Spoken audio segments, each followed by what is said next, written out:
Bismillahirrahmanirrahim. Assalamualaikum warahmatullahi wabarakatuh. Alhamdulillahi rabbil alamin. Hamdan katsiran thayyiban mubarakan fih kama yuhibbu rabbuna wa yardah. Wa asyhadu an la ilaha illallah wahdahu la syarikalah wa asyhadu anna Muhammadan abduhu wa rasuluh. Allahumma salli ala nabiyyina Muhammad wa ala alihi wa man tabi'ahum bi ihsan ila yaumiddin. Allahumma inna nas'aluka ilman nafi'a wa rizqan thayyiba wa amalan mutaqabbala. Puji syukur kita panjatkan pada Allah. Selawat dan salam semoga tercurah pada Nabi besar kita Muhammad sallallahu alaihi wasallam. Baik, pagi ini kita kembali ngaji kitab Bulughul Maram karya Imam Ibnu Hajar Al-Asqalani. Sebelum kita mulai, saya tuntun doa minta ilmu yang manfaat karena dibaca ba'da subuh. Mudah-mudahan doa ini bawa berkah bagi kita sekalian. Allahumma inni as'aluka ilman nafi'a wa rizqan thayyiba wa amalan mutaqabbala. Allahumma inni as'aluka ilman nafi'a wa rizqan thayyiba wa amalan mutaqabbala. Ya Allah, aku mohon padamu ilmu yang bermanfaat, rizki yang halal, dan amal yang diterima. Baik, kita sekarang masih tentang azan. Lihat di terjemahan hadis 210. Kalau di terjemahan yang saya susun hadis 195.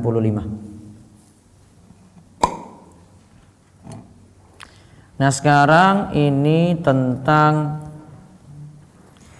mengambil upah kalau jadi imam atau jadi muazin. Ya, mengambil upah, jadi dia digaji karena jadi imam atau jadi muazzin. Ini yang dibicarakan dalam hadis 195. Wa an Utsman ibni Abil As radhiyallahu anhu. Itu nanti di terjemahan ada yang salah ya. Utsman bin Affan ganti Utsman bin Abil As. Kalau di buku sudah benar, di buku terjemahan Bulughul Maram. Yang editan saya yang salah. Wa an Utsman bin Abil As radhiyallahu anhu annahu qala ya Rasulullah ij'alni imama qaumi qal anta imamuhum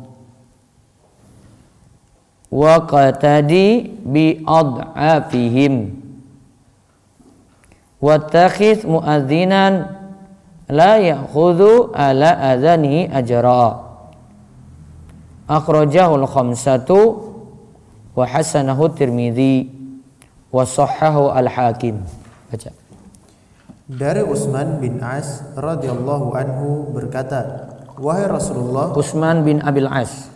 Dari Utsman bin Abdul As radhiyallahu anhu berkata, wahai Rasulullah, jadikanlah aku imam untuk kaumku. Beliau sallallahu alaihi wasallam bersabda, engkau adalah imam untuk mereka. Perhatikanlah yang paling lemah, angkatlah seorang muadzin yang tidak menuntut upah dari azannya. Ya, dikeluarkan oleh yang 5, dia sekan Tirmidzi dan disediakan Al-Hakim. Takhrij hadis ini dikeluarkan oleh Abu Dawud pada kitab salat bab mengambil upah dari azan. Jadi kita bahas kalau ada yang jadi muadzin boleh enggak dia ngambil upah di situ. Kemudian diriwayatkan juga oleh An-Nasa'i, Ahmad, Al-Hakim dari jalur Hamid dari Sa'id Al-Juriri dari Abul Ala dari Matraf bin Abdullah, dari Utsman bin Abil As. Kesimpulannya Syekh Abdullah Fauzan dalam Minha al-Alam menyimpulkan bahwa hadis ini hasan. Ingat ya, di sini yang dibicarakan pertama jadi imam. Terus cara mengimami. Terus boleh enggak muadzin itu mengambil upah. Nah, sekarang kita bahas satu-satu. Faedah hadis. 1. Hadis ini jadi dalil boleh meminta menjadi imam jika punya tujuan baik, yaitu ingin mewujudkan kemaslahatan kaum muslim. Adapun meminta jadi imam untuk mencari kekuasaan, meminta jabatan, itulah yang tercela. Nah, yang pertama, jika punya tujuan baik ya, dia jadi imam di situ. Dia ingin mewujudkan kemaslahatan. Karena di masjid ini nggak ada yang pantas jadi imam. Ya sudah, saya aja. Nah, yang lainnya bacanya nggak becus gitu. Kalau suruh maju juga grogi, nanti salah-salah. Ya mungkin dia sudah sepuh. Ya sudah, dia inisiatif untuk maju karena tadi ada maslahat. Boleh. Namun kalau di sini tujuannya untuk cari kekuasaan, minta jabatannya, itulah yang tercela. Terus yang kedua, hendaklah imam memperhatikan keadaan makmum karena ada yang lemah dan umurnya sudah sangat tua. Nah, lihat tadi kan disebutkan wa qatadi bi adafihim. Perhatikanlah yang lemah. Di sini dalam faedah nomor 2 di sini dikatakan imam itu perhatikan keadaan makmum. Ada yang lemah, mungkin sakit, terus dia paksakan dirinya untuk sholat. Ada yang sudah sepuh, lama-lama berdiri nggak bisa. Mungkin kalau dia tahu nanti ada yang di belakang, jadi makmum keadaannya seperti itu, ya, dia lebih memperingkas sholat. Mungkin tidak dengan surat-surat yang panjang karena ada makmum yang tidak kuat. Nah, seperti itu memperhatikan imam itu memperhatikan keadaan jamaah kayak tadi boleh. Terus yang ketiga, dalam sholat kaum lemah atau du'afa butuh untuk diperhatikan. Perhatian seperti ini juga berlaku dalam segala sesuatu, misalnya safar dan jihad. Kaum lemah itu butuh diperhatikan. Perhatian seperti ini juga berlaku dalam segala sesuatu. Misal safar dan jihad. Nah, itu orang yang di belakang itu butuh diperhatikan. Artinya kalau lagi bersafar mungkin sholatnya lebih ringkas-ringkas karena perjalanan jauh capek, mau suruh berdiri lama nggak bisa. Ya mungkin sebenarnya dia bisa baca surat panjang, tapi dia turunkan, sudahlah sekarang baca surat-surat lebih ringkas saja dari kebiasaan dia. Walaupun mungkin itu sholat subuh.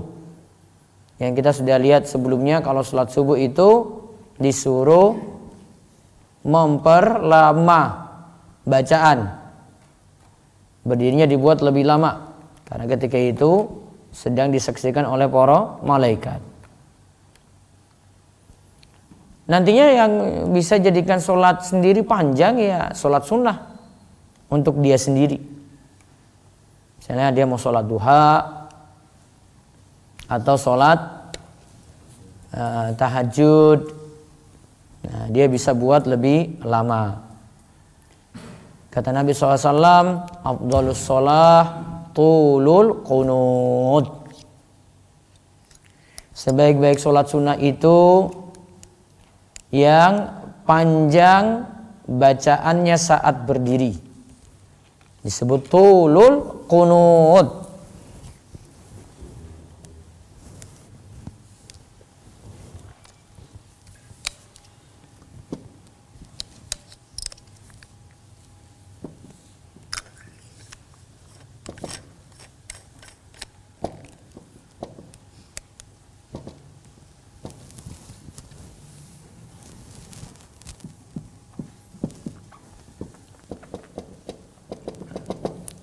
Maka kunut itu biasanya pas lagi berdiri. Ya, kunut gak mungkin pas lagi sujud. Nah, lama berdiri. Namun lama berdiri sini panjang bacaan.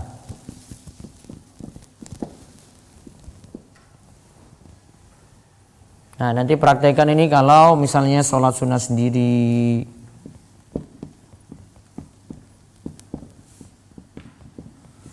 Kalau tarawih juga dianjurkan panjang, tapi kayaknya jamaah Gunung Kidul itu nesu biasanya. Seorang mangkat malah.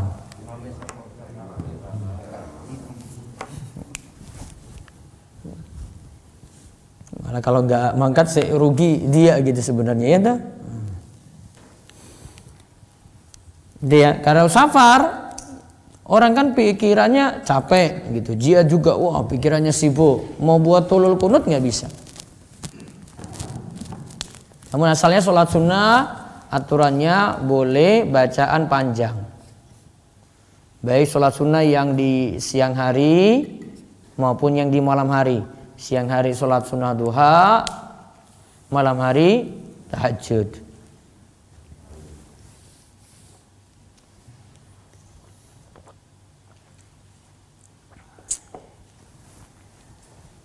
Nanti ada bahasan saya sendiri sholat duha.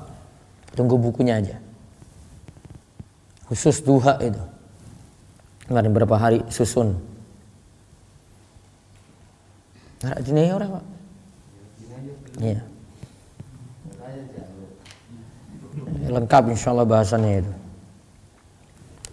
Terus sekarang empatnya ini tentang upah ini, upah. Nah, hadis ini menunjukkan keutamaan orang yang memperhatikan waktu azan dan ia tidak mengambil upah. Nah, orang yang memperhatikan waktu azan. Kan muazin itu kan perhatikan waktu azan, Ji. Jadi dia nunggu, oh ini jam 4:07. Dia kan harus datang awal kalau muazin itu. Ya kalau dia malas-malasan ya sudah, oh jam 4:07 misalnya subuh. Nah, sudah baru berangkat dari rumah, telat berarti. Nah, di sini harus perhatikan waktu azan. Hadis ini katakan ini keutamaan orang yang perhatikan waktu azan, namun dari azannya tidak mengambil upah.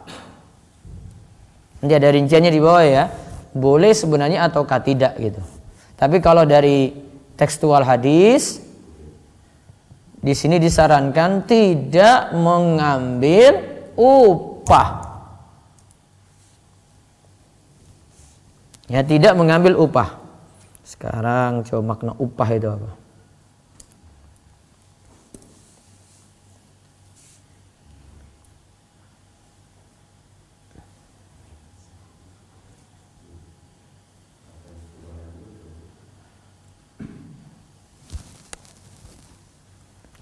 Jadi ini imbalan sebagai konsekuensi dari orang itu bekerja atau dia itu jadi pegawai. Nah, itu.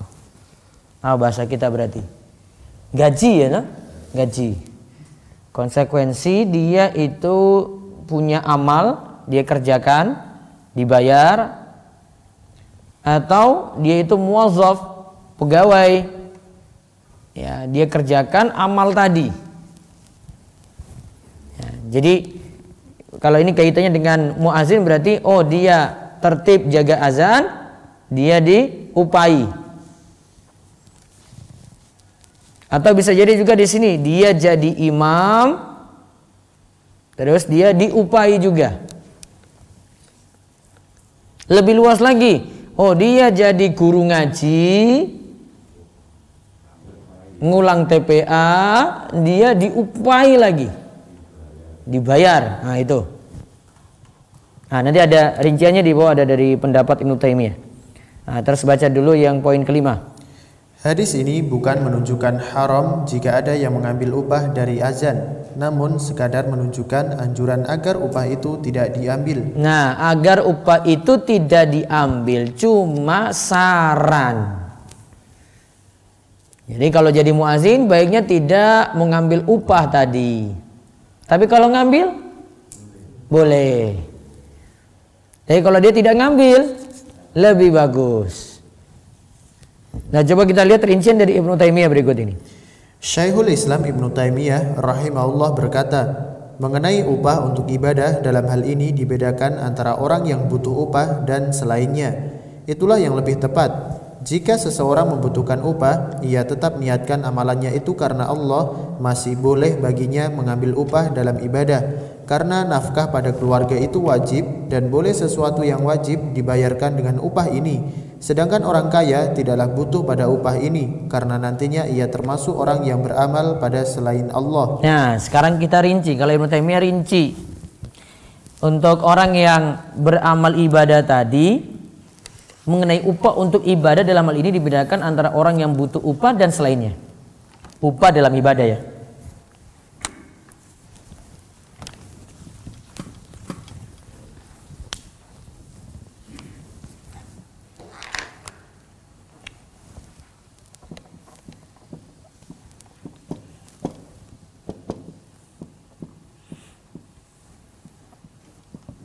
Jadi dua.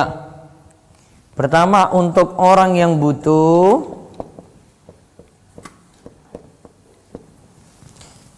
yang kedua untuk orang yang kaya.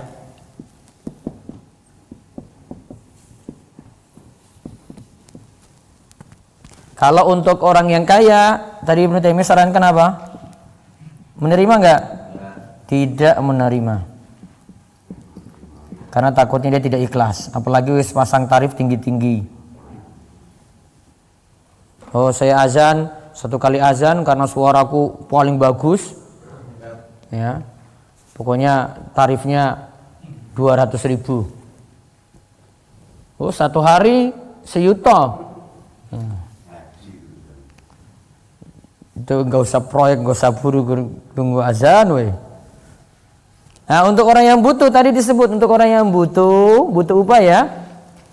Butuh dibayar, maka tetap ia niatkan itu karena Allah, tapi masih boleh mengambil upah. Jadi masih boleh menerima.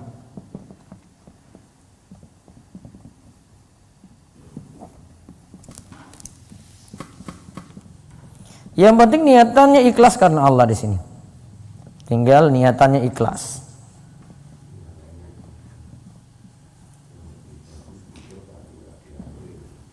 Tuh. Kalau butuh nggak ambil, wah itu luar biasa itu. Wah mending saya buru saja, nggak usah ambil itu, nggak apa-apa. Jadi misalnya dia jadi guru ngaji, kerjanya cuma ngulang ngaji aja, nggak sempat untuk pergi kemana-mana. Terus masjid punya inisiatif, sudah orang ini dibayar aja deh, biar dia nggak buru ke Jogja. Nanti anak-anak TPA nggak ada yang ngulang. Terus nanti yang azan di masjid nggak ada. Ah sudahlah, kita kumpul uang jamaah semua kasih dia tiap bulan 1 juta misalnya. Nah, kalau orang yang butuh masih butuh boleh menerima. Tapi kalau dia itu orang yang kaya tidak menerima. Ya, dia ini upah dalam ibadah tadi ya, singgung oleh Ibnu Taimiyah. Nah, coba ada rincian lagi di bawahnya. Di antara dalil pendapat Ibnu Taimiyah rahimahullah adalah ayat ketika membicarakan tentang orang yang ingin memakan harta anak yatim. Disebutkan, wa man kana ghaniyan falyasta'fif wa man kana fakiran falyakul bil ma'ruf. barang siapa di antara pemelihara itu mampu, maka hendaklah ia menahan diri dari memakan harta anak yatim itu. Dan barang siapa yang miskin, maka bolehlah ia makan harta itu menurut yang patut. An-Nisa ayat 6. Kalau dia itu wong sugih, terus di rumahnya ada anak yatim, mungkin dari keluarganya ada yang sudah meninggal toh, bapaknya mati. Nah, ini anaknya yatim. Maka dia pelihara anak ini, kalau dia itu kaya, falyasta'fif. Ia tahan diri, tidak ngambil. Jadi misalnya anak ini bawa harta peninggalan, dia nggak ambil, dia nggak utak-atik harta itu. Atau mungkin ada yang sumbang untuk anak yatim ini ya, dia nggak ngambil. Kenapa? Ghaniyan. Itu tadi yang ghani itu yang ini, yang kaya tadi ya.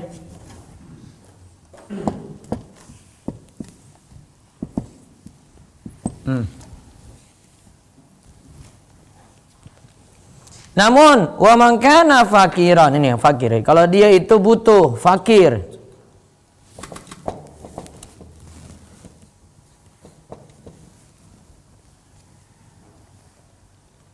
Falyakul bil ma'ruf. Silakan makan dengan cara yang ma'ruf. Butuhmu berapa? Secukupnya kan? Misalnya sumbangannya 1 juta. Butuhnya si fakir ini hanya 100.000. Jadi dia ambil berapa?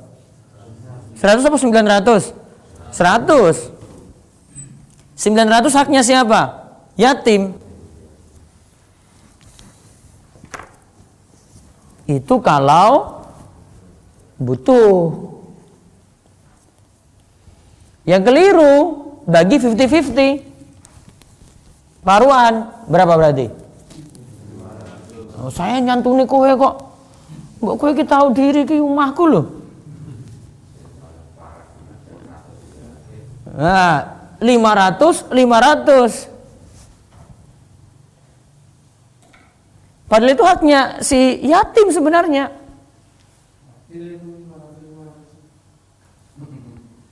Jadi kalau mau cepat sugih, wah itu kedok sosial pokoknya. Itu cepat itu. Jadi jenengan buka saja panti asuhan. Oh, saya nyantuni anak yatim. Terus golek saka kono timur, Flores, Ambon, Papua bawah sini. Mereka enggak makan, jenengan makan nanti. Sugih itu cepat. Ya, lemu cepat. Iya nah? Cepat itu. Contoh lagi.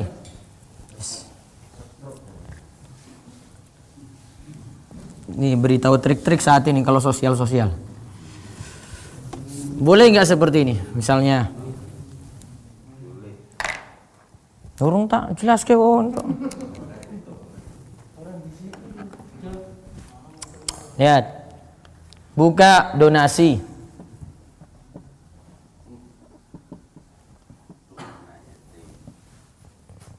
Ya ini nggak anak yatim nih. Ayo. Nasi bungkus ke saya.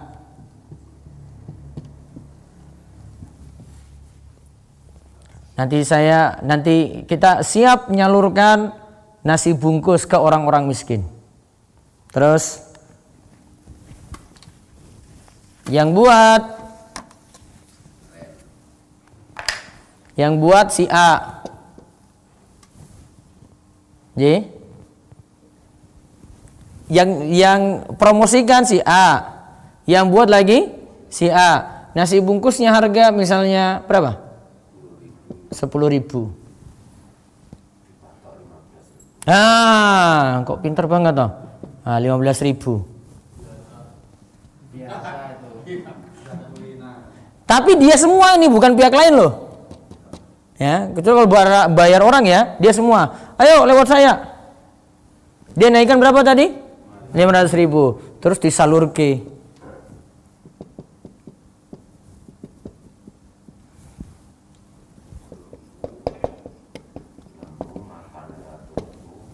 Boleh nggak?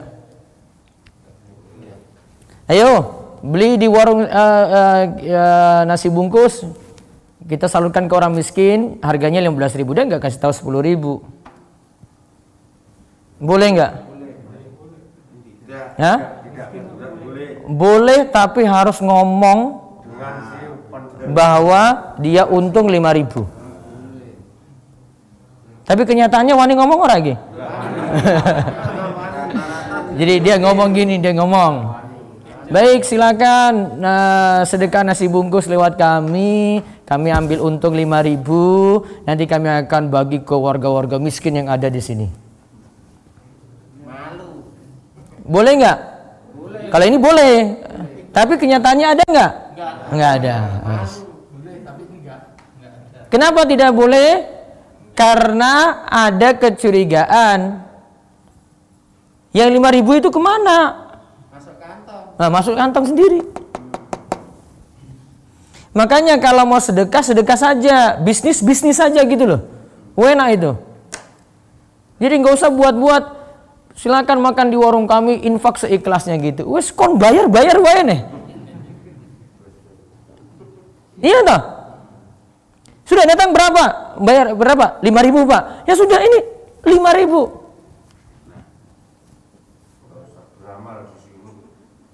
Jadi dia itu sebenarnya ini kan dari orang kan, dari donasi ini masuk sini toh. Jadi wakil loh. Wakil dia jual untuk dirinya sendiri. Dia beli untuk dari dirinya sendiri toh, kasih ke orang lain. Jadi jual belinya dia sendiri itu. Baru disumbangkan pada orang lain. Nah, itu baiknya dihindari. Gitu. Bisa bagaimana kalau dia mau menerima? 10.000 berapa? 10.000. Berarti cuma nyalurkan. Ya, arah sosial apa ora? Ya sosial kepi, ya itu kan urusanmu golek liyane.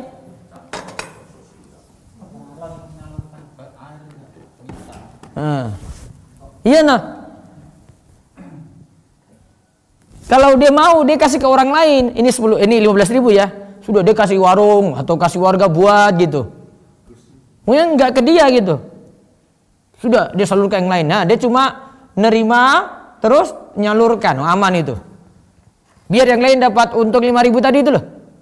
Nah, aman. Orang lain kan? Orang lain yang buat, boleh. Oh tapi kowe nggak minta lagi, mana upahku? Oh, jangan. Tadi 5.000 tak untung, sudah urusan dia. Nah, licik berarti itu di belakang. Paham ya? Nah, itu.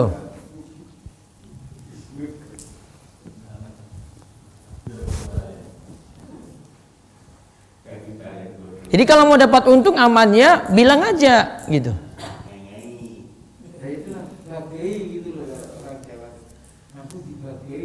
Nah itu urusan lain, itu nggak boleh. Nah coba baca lagi pendapat Ibnu Taimiyah di bawah. Ibnu Taimiyah rahimahullah juga berkata, adapun mengajarkan Al-Quran dan ilmu tanpa upah, itulah sebaik-baik amal dan sangat dicintai oleh Allah. Ini sudah diketahui secara pasti dalam agama kita ini. Para sahabat, tabi'in dan tabi'ut tabi'in serta para ulama lainnya yang telah masyhur di tengah umat dengan pengajaran Al-Quran, hadis dan fikih, mereka tidaklah menerima upah sama sekali. Benar-benar tidak ditemukan ketika mengajarkan ilmu mereka meminta upah. Nah, mengajarkan ilmu kalau memang dia berkecukupan baiknya tidak meminta upah.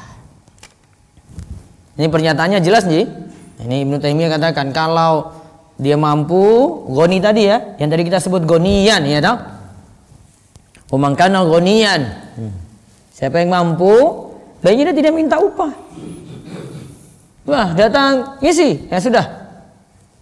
Namun kalau dia pun dikasih, dia manfaatkan, orang masalah. Apalagi kalau dia itu orang yang butuh. Berarti kalau ngisi Jumatan, khutbah Jumat, dikasih amplop, boleh diterima enggak? Hah? Tidak diterima juga tidak apa-apa. Boleh diterima? Boleh. Berarti orang masalah. Itu Pak Parjo. Tapi enggak, kalau dikasih jangan protes kalau cuma segitu gitu. Iki kepiye to iki gur 10.000. Wah, aku ngomong persiapannya 1 jam. Saya sudah persiapan teksnya besar-besar lagi. Wah, gurdinismen ya. Nah, kalau penggerutunya di belakang masalah, berarti orang ikhlas. Biasanya kayak gitu. Jadi kalau dikasih sudah diterima. Ya. Sudah. Nggak ada menggerutu di belakang. Iki masjid ki orang ngerti aku ya iki ya. Bensin we ora cukup. Nah, misalnya kayak gitu. Itu nggak protes di belakang, nggak boleh.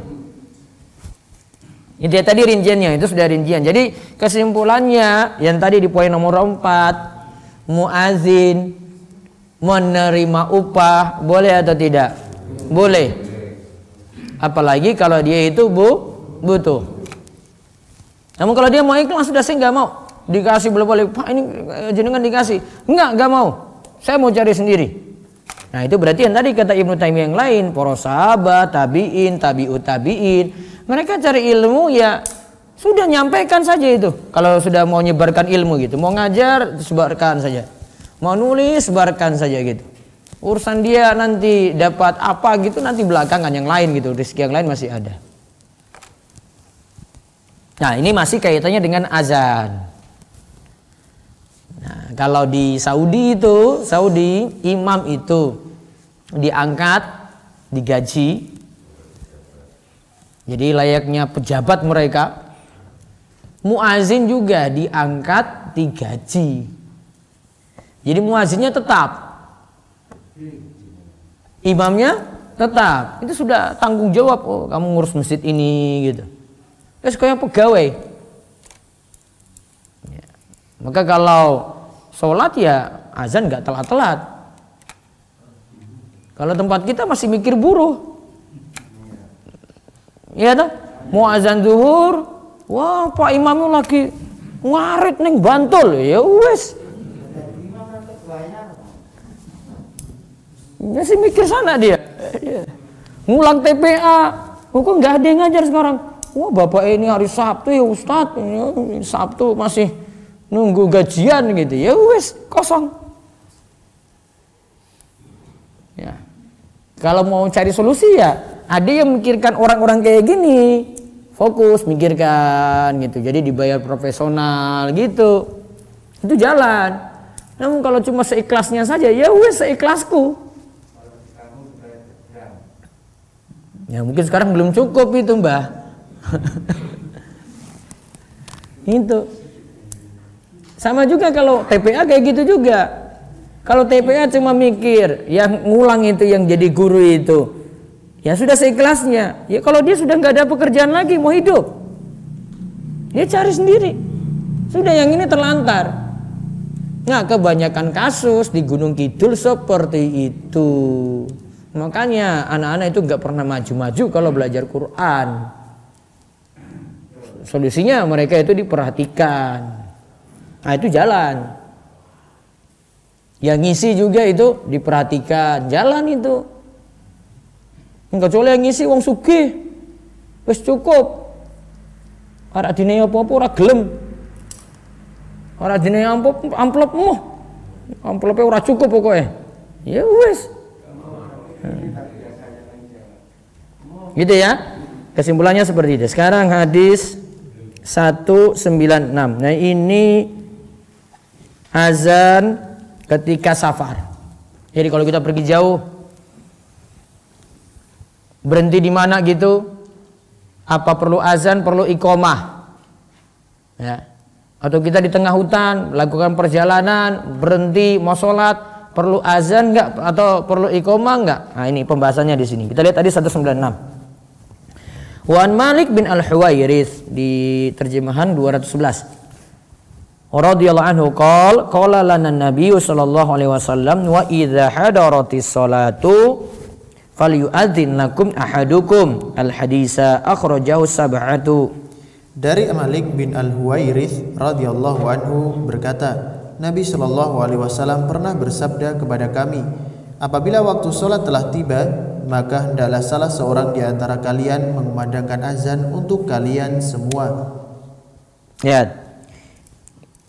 Jika wa idza hadaratis sholatu, jika sholat itu telah tiba, waktu sholat sudah tiba, falyu'adzin lakum ahadukum, maka salah seorang di antara kalian hendaklah mengumandangkan azan. Hadis ini dikeluarkan oleh yang 7. Kalau disebut 7, kalau menurut Imam Ibnu Hajar, lihat ya, Bukhari, Muslim, 4 kitab sunan, terus riwayat Ahmad. Itu istilah. Kalau baca buku itu harus tahu istilahnya dulu. Jadi kita baca suatu buku ada istilah-istilah, glosari namanya, biasanya ditaruh di belakang itu. Nah itu dikuasai. Dikeluarkan oleh yang berapa tadi? 7.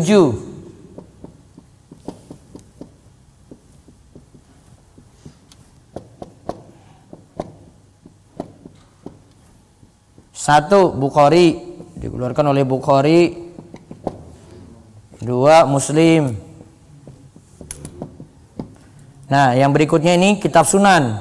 3, Abu Dawud. 4, An-Nasai. 5, Tirmizi. 6, Ibnu Majah.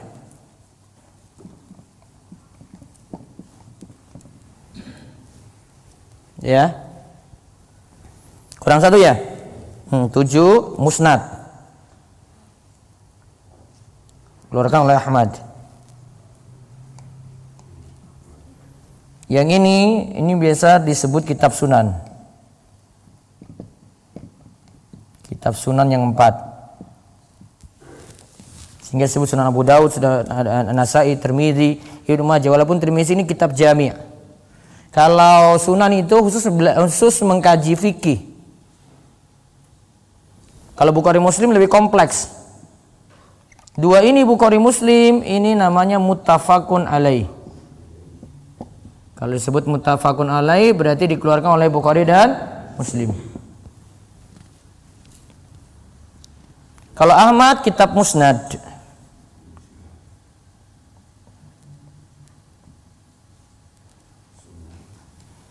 Musnad itu artinya dia susun kitab tersebut berdasarkan nama sahabat.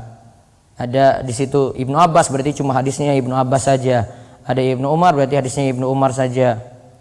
Umar berarti hadisnya Umar saja gitu. Jadi carinya nanti berdasarkan nama sahabatnya.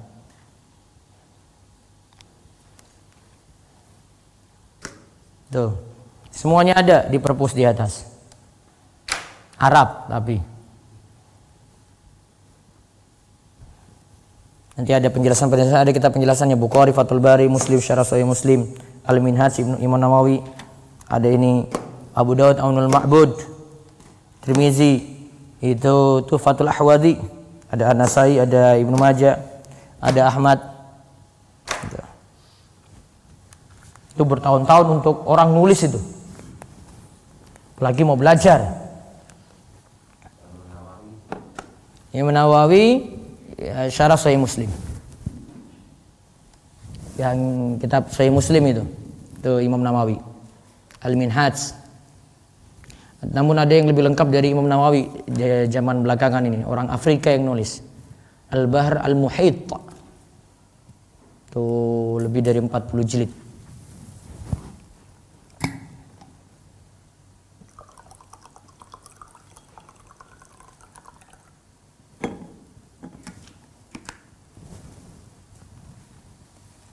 Ya, jadi kalau dikeluarkan oleh yang 7, berarti 7 ini dikeluarkan oleh sab'ah 7, berarti Bukhari, Muslim, ya, kitab sunannya Abu Daud, Tirmidzi, Ibnu Majah, An-Nasai, kemudian dikeluarkan oleh Ahmad.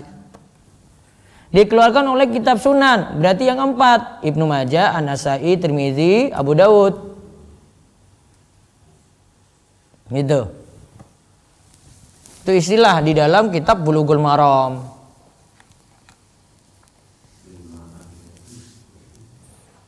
Kalau dikeluarkan oleh yang nanti ada rinciannya. Misalnya dia bilang dikeluarkan oleh yang 7 kecuali lafaz ini berbeda gitu. Kecuali An-Nasai punya lafaz seperti ini. Nah, berarti An-Nasai dia berdiri sendiri untuk lafaznya. Kalau penomoran yang ada di sini itu penomoran ada penomoran standar. Jadi Ada kitab hadis itu punya penomoran standar. Ada juga kalau Ahmad itu pakai penomoran halaman, berarti ada halaman standar. Kalau penomoran standar berarti cari nanti di kitab manapun penomorannya kayak begitu. Namun penomorannya ini bukan kayak penomoran Al-Quran, ada yang berbeda gitu. Menurut versi yang lain, penulis yang lain nanti penomorannya berbeda. Jadi kalau saya biasanya pakai di sini penomoran standar. Dia ada kitabnya Syekh Albani atau yang lain saya cocokkan. Oh ini nomor sekian, itu sudah nomor-nomor standar yang dipakai sehingga di buku manapun kita rujukan ulama manapun nanti sama gitu. Nah terus sekarang lihat faedah hadis. 1. Disyariatkan azan hukumnya fardu kifayah. Nah kenapa fardu kifayah? Fardu kifayah berarti sebagian ya. Coba lihat. Jika sholat tiba, salah seorang di antara kalian hendaklah mengumandangkan azan. Kalau kalimatnya, kamu semua kumandangkan azan, oh berarti semua nanti suruh azan. Namun salah seorang di antara kalian yang kumandangkan azan, berarti cuma sebagian. Kalau kalimatnya, jika tiba waktu sholat, ayo azan, oh berarti semuanya. Bisa jadi satu masjid itu, masing-masing azannya, gak azan berdosa itu. Namun ini enggak, ini sifatnya fardu kifayah. Kalau fardu kifayah, maka kalau ada yang telat azan, azannya terlalu lama waktunya, misalnya setengah jam dia telat, dia cukupkan dengan azan masjid yang dekat, maka sudah cukup. Dia cukup iqamah saja. Jadi misalnya ini ada sekitar sini ada 5 masjid. Masjid ini saja yang telat. Tapi kan sudah dengar azan dari kanan kiri, je. Nah, maka orang pada datang, nah ketika mau mendirikan sholat cukup iqamah. Dia bisa cukupkan dengan masjid sekitar. Nah, karena fardu kifayah. Terus faedah kedua. Azan baru sah kalau waktu sholat sudah masuk. Azan sendiri adalah pemberitahuan mengenai masuknya waktu sholat. Misalnya, sholat subuh jam 4. Namun ada yang muazzinnya biasanya itu ada yang tiba-tiba azan jam setengah 4, jam 3 kan loh. Dan itu memang dia maksudnya azan subuh. Namun kadang salah lihat jam. Nah, salah lihat jam. Sudah kumandangkan azan tekan rampung, ternyata pas balik dia lihat, wah, ya Allah lagi jam 3 loh. Nah, berarti tidak tepat. Ketika datang waktu sholat, apa yang dia lakukan? Azan lagi. Jam 4 datang, berarti dia ulangi azan yang tadi. Terus faedah ketiga. Azan dan iqamah tetap disyariatkan saat safar. Nah, kemarin atau kita sudah pernah singgung kalau misalnya jamak juga sama. Jamak sholat ya. Misalnya maghrib isya. Azan sekali, iqamahnya 2 kali. Jadi kerjakan maghrib dulu. Maghrib. Ya, kerjakan maghrib. Setelah itu selesai. Berdiri tadi azan terus iqamah toh. Berdiri lagi iqamah dulu. Allahu Akbar, Allahu Akbar. Nah, baru sholat isya.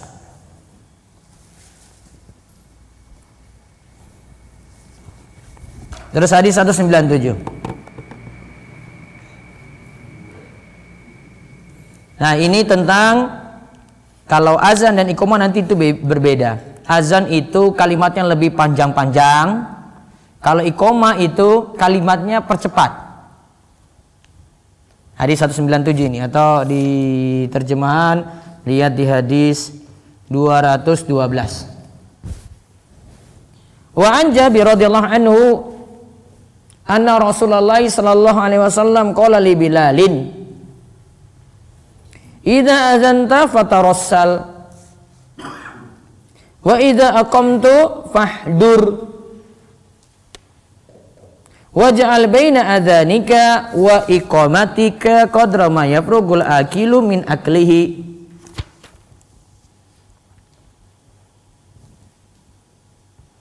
Al-hadis rawahu Tirmidzi wa dha'afahu. Baca. Dari Jabir radhiyallahu anhu bahwa Rasulullah sallallahu alaihi wasallam bersabda kepada Bilal radhiyallahu anhu, Jika engkau mengumandangkan azan, maka perlambatlah, dan jika engkau mengumandangkan iqamah, maka percepatlah, dan jadikanlah antara azan dan iqamah itu kira-kira seperti waktu orang yang makan telah selesai dari makannya.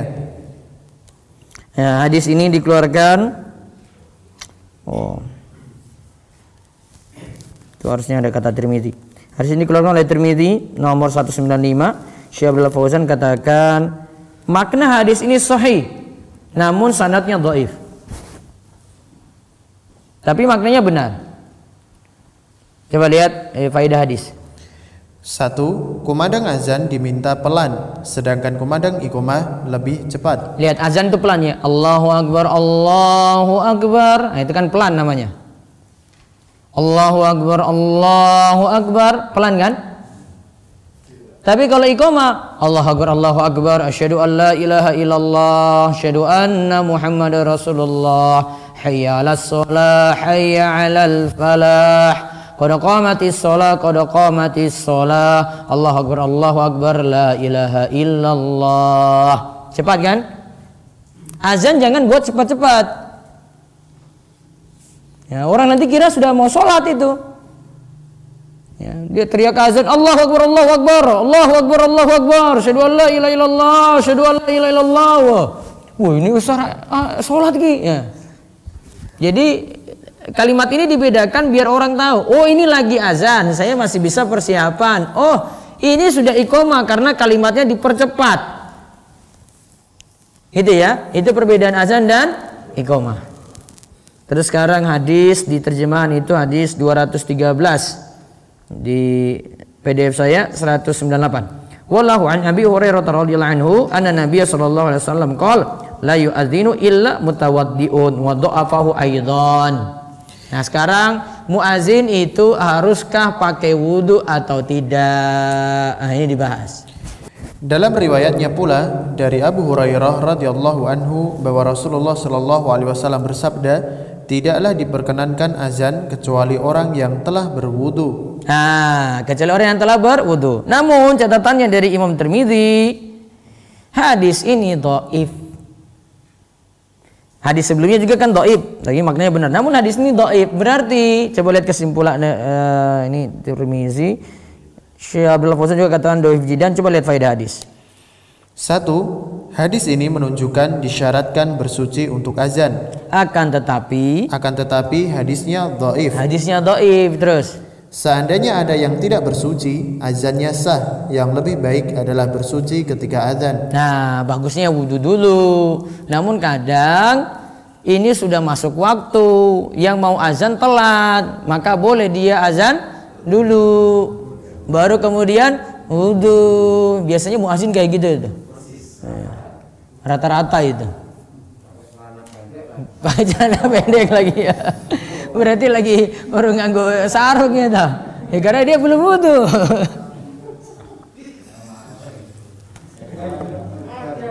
Yang nggak boleh itu kalau lagi junub. Kenapa? Junub itu ya dia masih boleh zikir, azan tuh zikir. Ya nggak masalah zikir. Tapi dia masuk masjid, diam lama di situ. Ya kan? Padahal untuk orang junub tidak boleh berdiam lama di masjid. Kalau sekadar lewat saja, mau dari pintu sini ke pintu sana, karena di sana itu ada toiletnya, nah, boleh. Namun kalau diam lama-lama nggak boleh. Oh, Ustaz ini nggak ada yang azan, ya kamu mandi cepat-cepat gitu. Oh iya, mic-nya iya habis ya. Iya, mic-nya dikeret keluar atau ke sana gitu ya. Iya. Ya, bisa juga. Ya, usulan bagus. Mic-nya gak di dalam masjid. Iya, bisa. Iya, bisa juga. Apa di menara sisan itu loh, apa taruh di menara sana, nanti dia muazzinnya itu di menara sana itu loh, jelas itu. Iya, kabelnya ditarik ya monggo. Iya boleh saya, siapa yang larang, nggak ada yang larang kok. Iya ini gua beli dewe.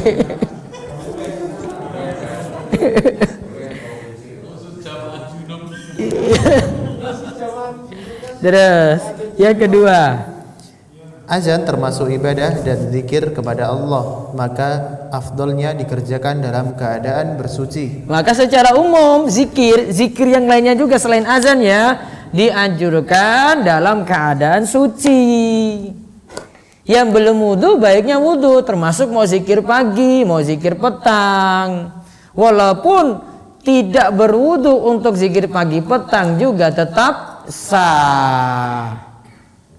Terus yang ketiga, Iqomah ditekankan untuk bersuci karena semakin dekatnya dengan waktu sholat. nah karena semakin dekatnya dengan waktu sholat, iqomah itu lebih ditekankan bersuci. Masa habis iqomah yang muazin masih ngambil wudu lagi gitu?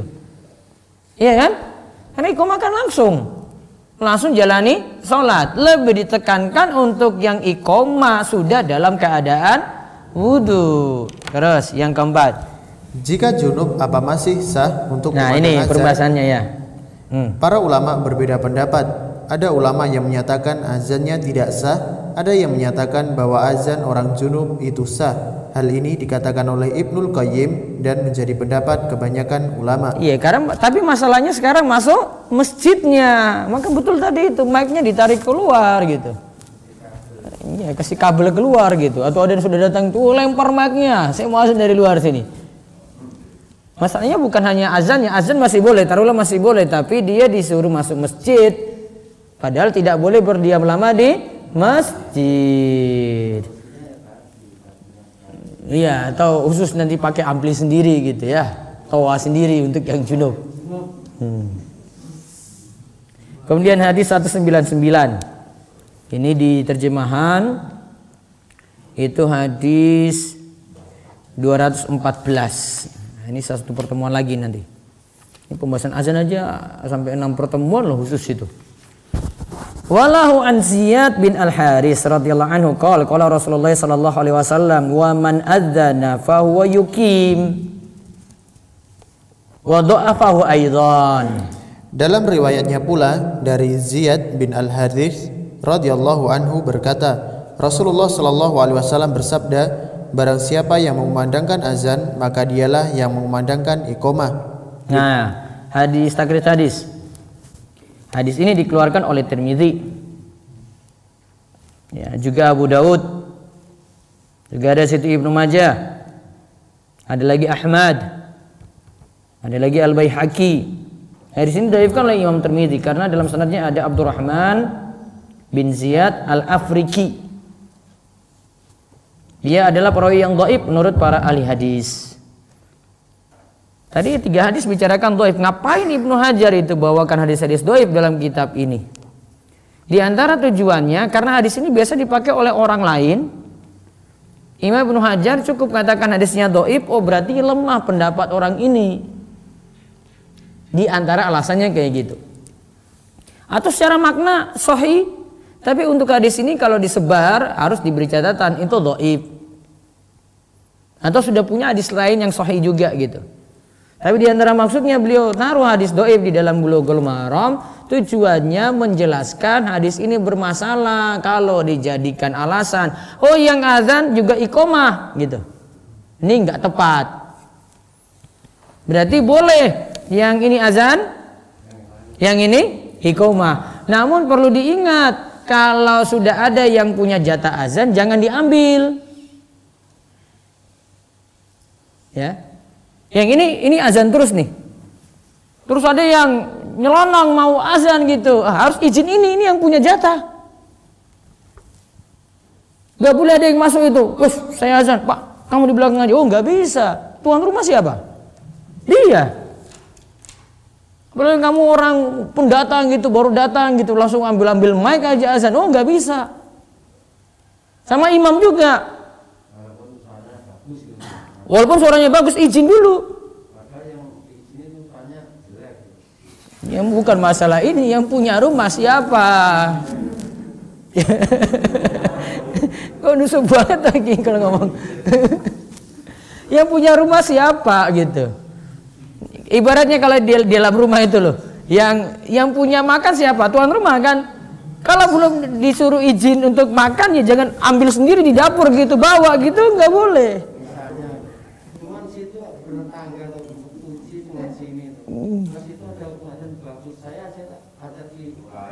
Urento. Yang kunci sana itu siapa yang ini azan? Ada orang kan? Ya sudah, dia di sana. Pingin azan di sini, minta izin sama orang sini. Jelas, coba baca faedah hadis.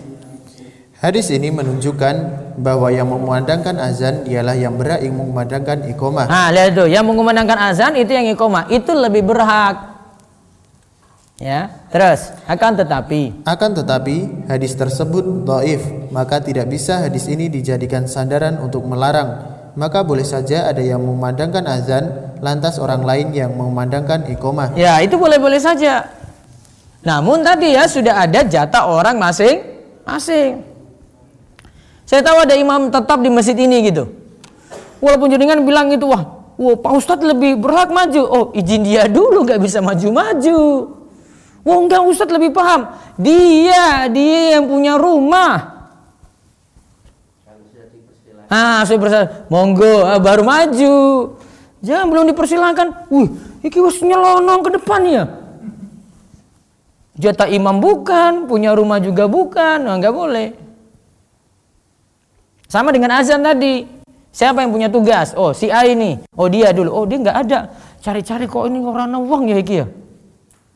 Nah, coba minta izin dulu, Pak. Ya, mungkin ada orang sekitar itu, Pak, saya boleh azan?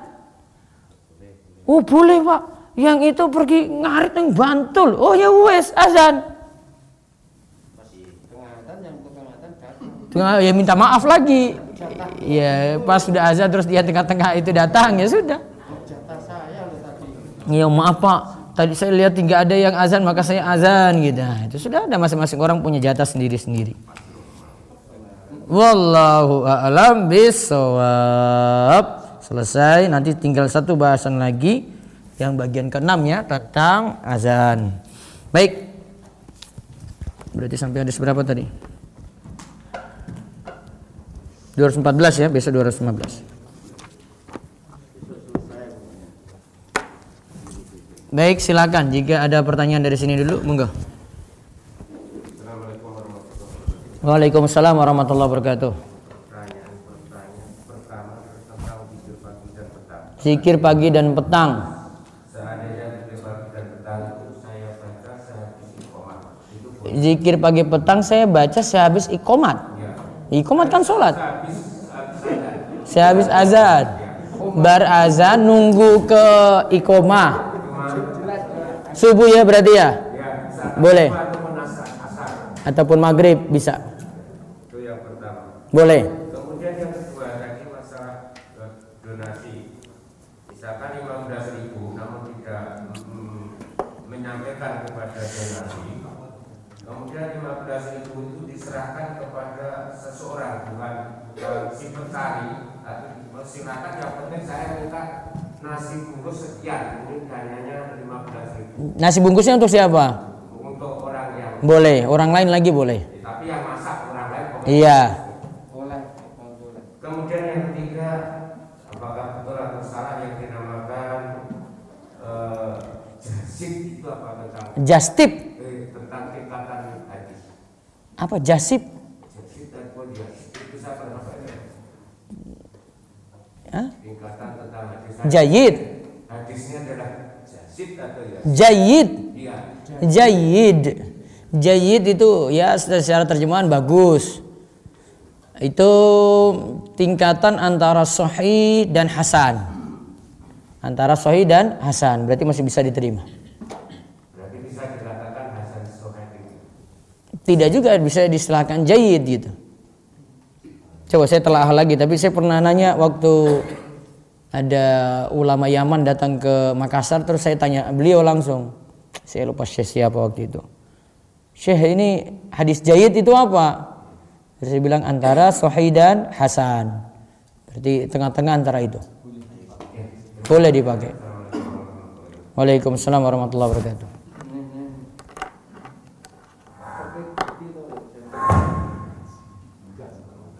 Iya. Jenengan dulu.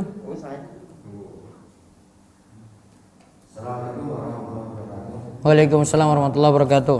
Ya, saya mau tanyakan tentang muazin yang apa? Latah. Latah gimana? Latah ini misalnya dulu sebagai contoh saya pernah dengar itu pas adzan maghrib. Azan maghrib. Adzan maghrib dia baru sampai asyhadu an la ilaha illallah, ada cucunya tanya, "Mbak, koreknya di mana?" Karena belum, terus langsung jawab, "Ini koreknya di bawah tikar itu." Koreknya di sana. Oh, jadi dia kumandangkan azan. Hayya 'ala sholah. Terus putunya datang, tanya, Teriak-teriak gitu loh.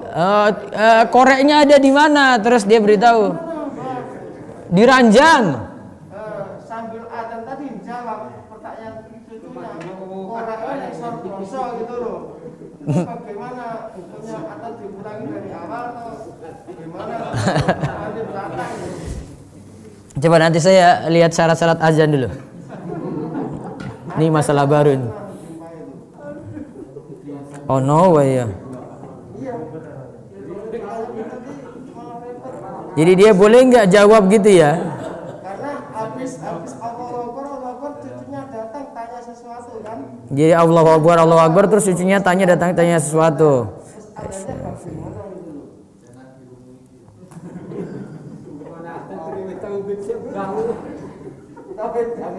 Bentar, ini ada nih kayaknya.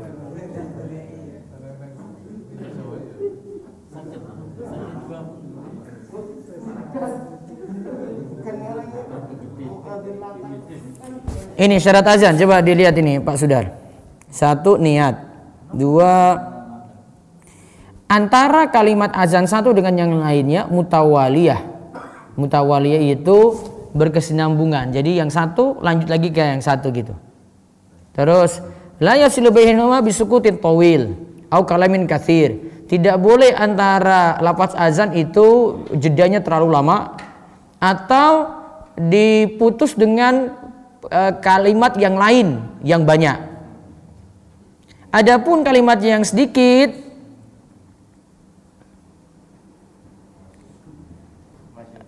sebentar, belum ini. Fa'il fasla bihi yubtil azan. Kalau kalimatnya banyak, sudah azan tadi betul lah. Terus ini, kamu ini ganggu aja macam-macam. Nah, itu sudah banyak namanya. Azannya batal, berarti ulang.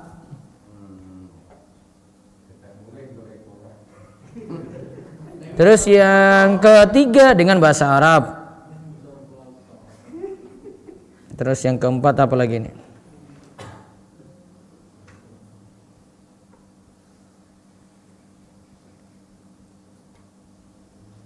Jadi kalau azannya pakai bahasa Indonesia nggak boleh.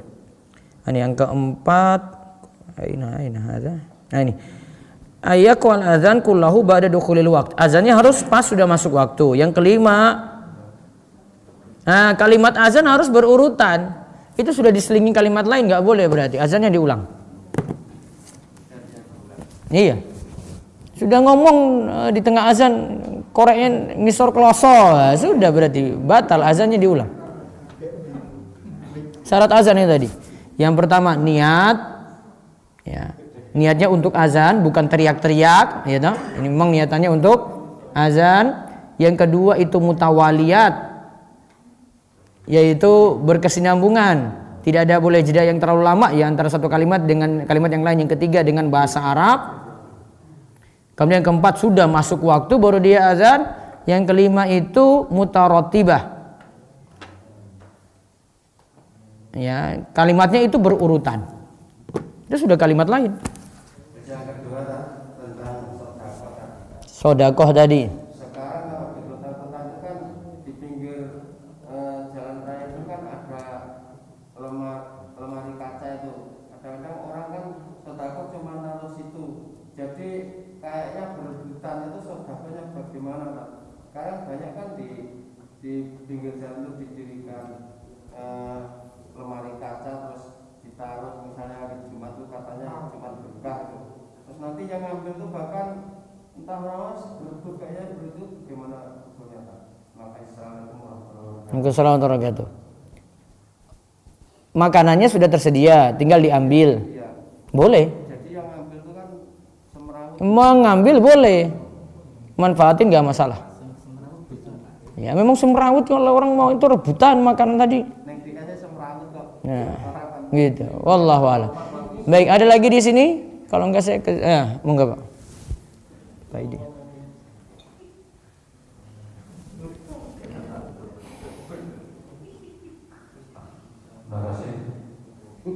masih berkaitan dengan akan nanti.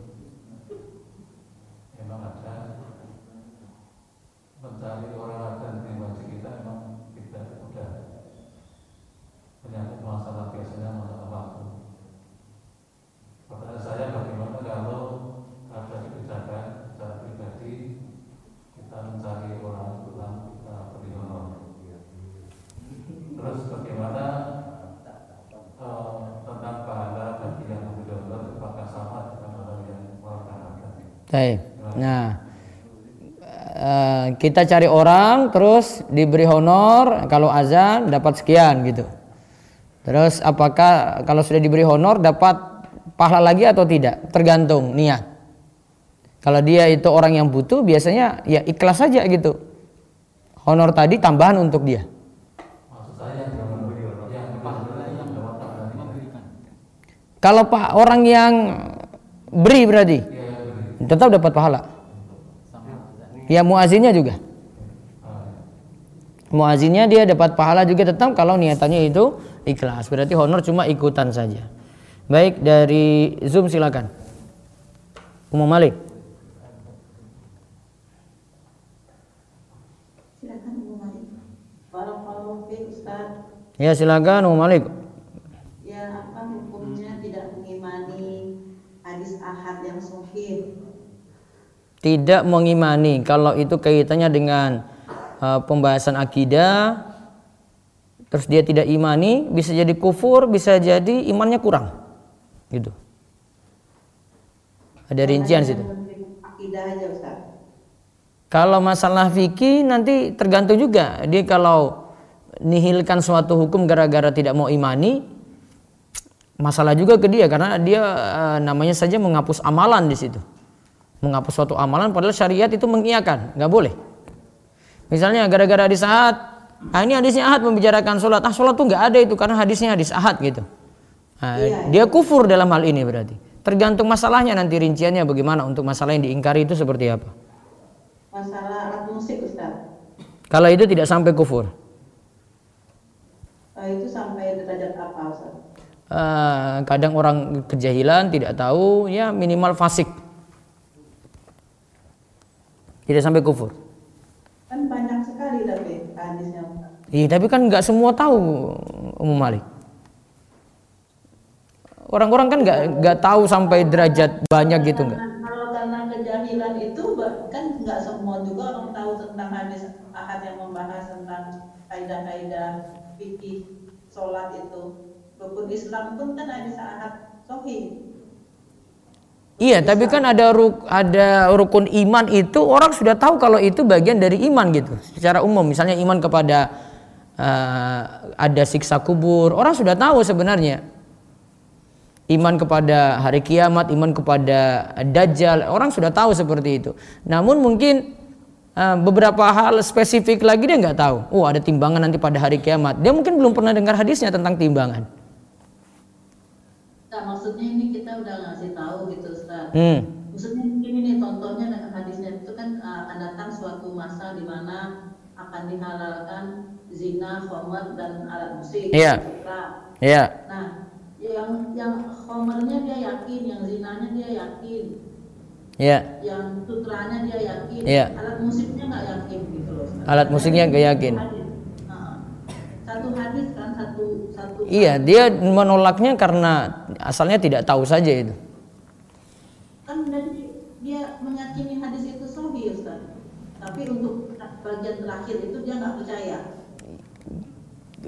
Boleh jadi dia atas dasar hawa nafsunya karena hawa nafsunya nggak terima. Protes sebenarnya.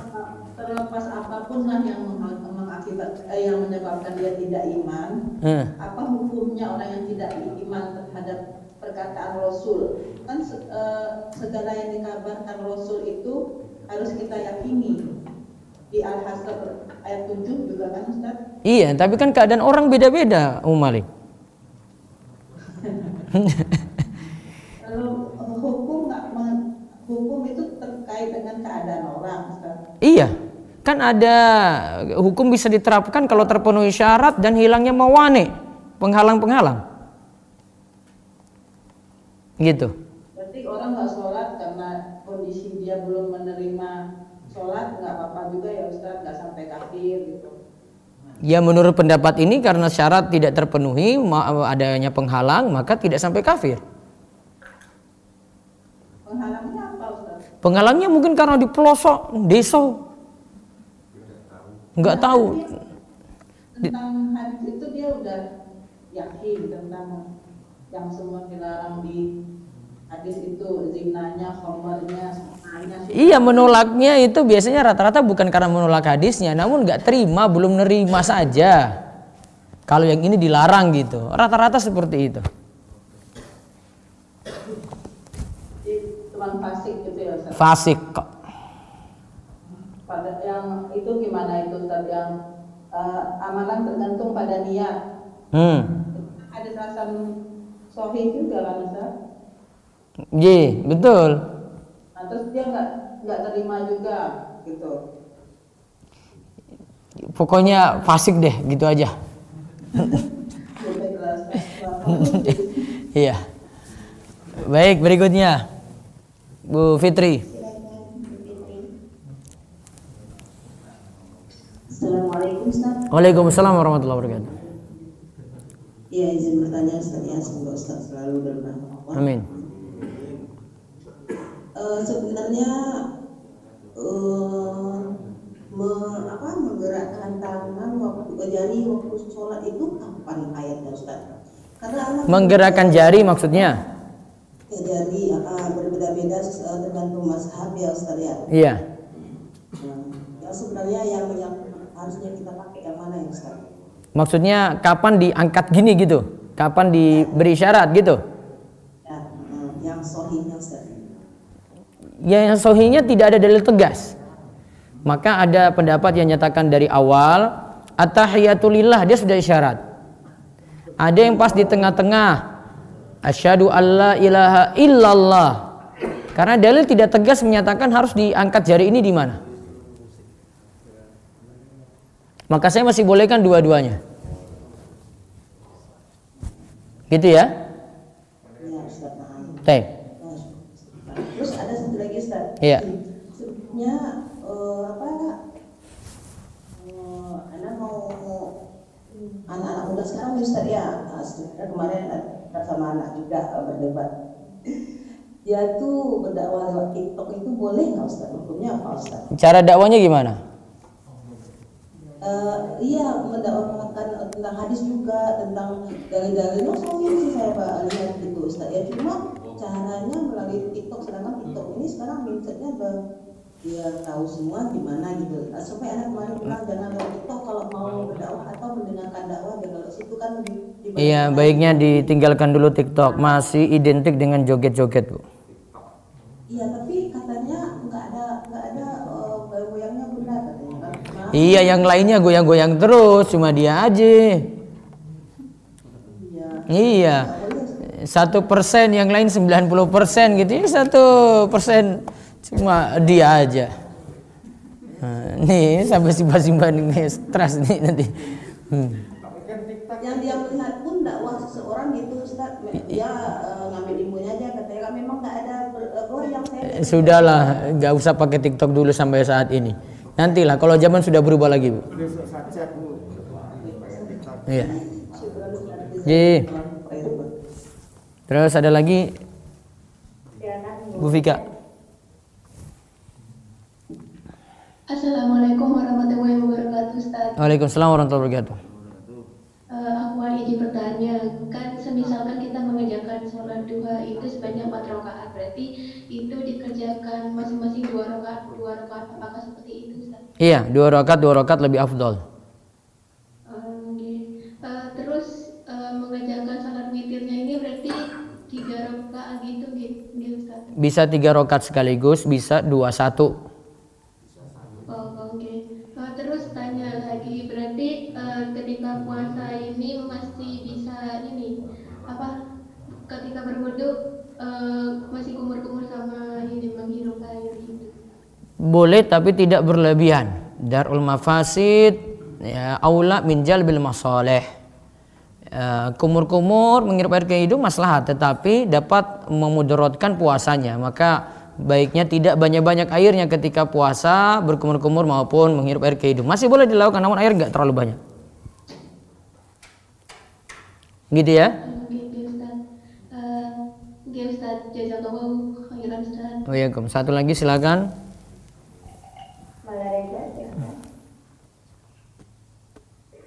Assalamualaikum warahmatullahi wabarakatuh. Waalaikumsalam warahmatullahi wabarakatuh. Silakan Bu. Ustaz mau nanya tentang yang tadi memberikan makan kepada orang miskin. Kalau misalnya ada rumah makan yang sudah menetapkan harga sekian, misalnya paket makanannya harganya 10.000, nah, kemudian dia ada orang yang menitip untuk diberikan sedekah Jumat ke orang-orang miskin gitu ya dengan harga itu. Nah itu apakah boleh? Kalau itu bukan permintaan dari yang punya warung, inisiatif yang beli sendiri, nggak masalah. Oh, berarti nggak apa-apa ya Ustaz. Iya. Jadi dia hanya memang dia mengeluarkan harga sekian, misalnya 10.000 itu Iya. untuk makanan ini. Dan kemudian ada orang miskin, nggak apa-apa ya Ustaz ya? Iya. Oh baik. Ada satu lagi Ustaz, kalau sekarang kan banyak kajian di YouTube dan lain-lain gitu. Kalau misalnya mendengarkan itu sambil misalnya memasak atau apa gitu gimana ya Ustaz ya? Ya nggak masalah, tapi lebih bagus fokus. Baik Ustaz. Nah, Ya. kalau saya Ya, Gom. Baik, Ummu Raisa.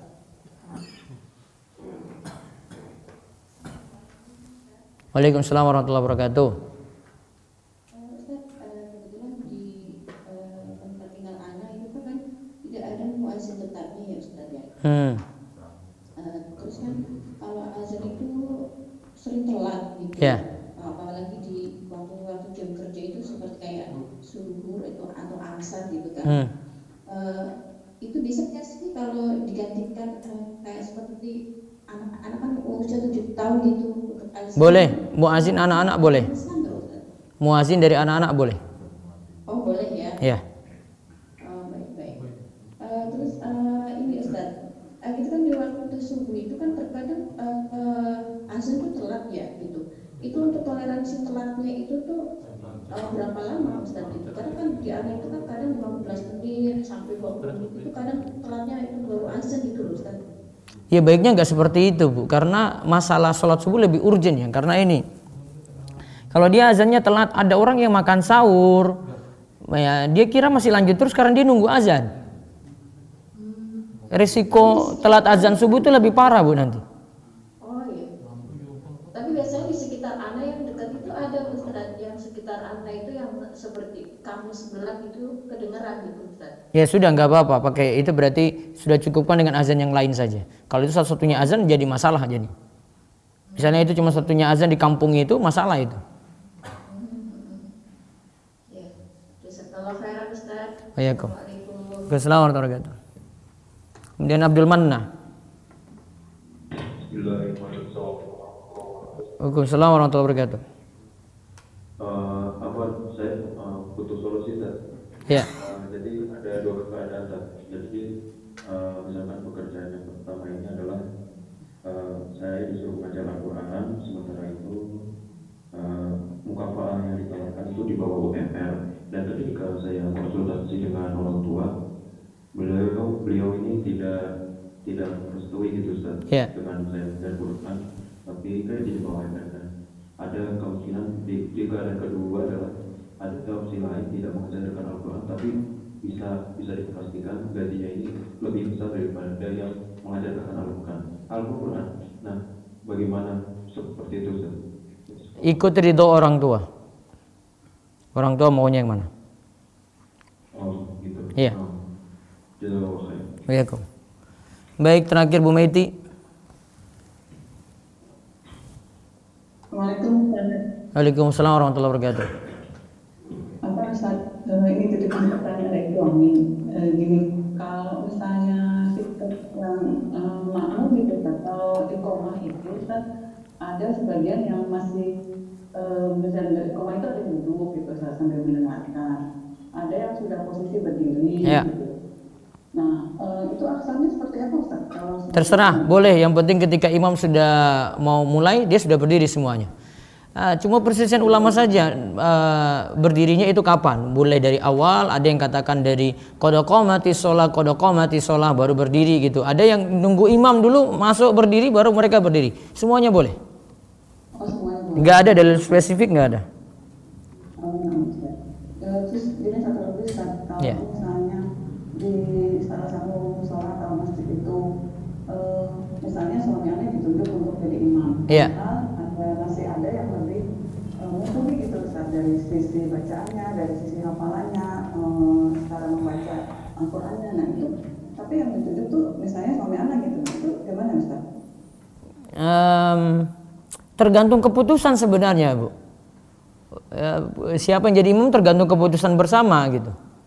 Kalau memang dipilih ini walaupun ini kurang bagus bacaan, tapi ya sudah bisa bener lah. Ya mungkin adanya gua nggak terlalu bagus, ya kesepakatan kayak gitu ya sudah. Jadi tergantung kesepakatan. Gitu. Tapi maksudnya gini, jadi suami anak kayak bukan maksudnya menghormati untuk yang lebih mumpuni itu gitu loh Ustaz. Jadi ada beban moral juga. Nah itu gimana ya Ustaz? Ya bisa dia lemparkan ke yang lain kalau memang nggak sanggup. Tapi kalau siapa yang ditunjuk pokoknya manut gitu. Oh gitu. Nah Ustaz boleh satu lagi Ustaz? Iya. Nah kan Ustaz pernah sampaikan kalau misalnya seseorang itu masih hidup sebaiknya bersedekah dengan tangannya sendiri gitu Ustaz ya kalau nggak salah. Iya. Nah kalau misalnya contoh ibu anda nih Ustaz sakit stroke itu kan tidak bisa gitu melakukan itu dengan sendiri atau punya kesadaran sendiri gitu kan Ustaz, untuk bersedekah itu jadi gimana Ustaz? Diwakilkan anak, inisiatif dari anak. Oh inisiatif dari anak. Ya. Oh gitu. Nah Ustaz, setelah Ustaz Waalaikumsalam. Baik, kita cukupkan ada 3 pengumuman. Yang pertama, nanti selama PSBB sini tetap ada kajian, tapi saya tidak keluar gitu, cuma datang sini boleh, apalagi yang sudah rutin ya. Kalau yang baru-baru yang orang-orang luar Gunung Kidul saja nggak boleh ya. Terus yang kedua, nanti malam Senin pengawasan di sini ya, kajian keliling Wara. Terus yang ketiga, nanti malam Kamis ada seperti biasa, namun untuk warga lokal dulu ya. Demikian kita cukupkan ya, mudah-mudahan bawa manfaat. Kita terus diparingi sehat, panjang umur, tetap ya laksanakan 3M. Nanti yang kalender belum, nanti akan dikoordinasikan ya. Nanti lewat wakil saja. Kalender sudah siap 3.000 lagi, tapi tunggu koordinasinya mudah-mudahan Senin. Ya sudah siap untuk dibagi. Namun ada kekurangan di kalender itu, mohon maaf, yang Januari nggak ada tanggal 31. Oktober juga nggak ada, kelupaan. Tapi susunannya yang hari yang lainnya tetap, cuma karena tanggal 24 dan 31-nya itu jadi satu, nah, nggak dikasih garis miring gitu loh, lali desainernya. Iya. Ya wes dineyo. Ya. Mohon maaf. Gitu ya. Baik. Demikian kita cukupkan. Kita tetap dengan doa kafaratul majlis. Subhanakallahumma bihamdika asyhadu an la ilaha illa anta astaghfiruka wa atubu ilaik. Assalamualaikum warahmatullahi wabarakatuh.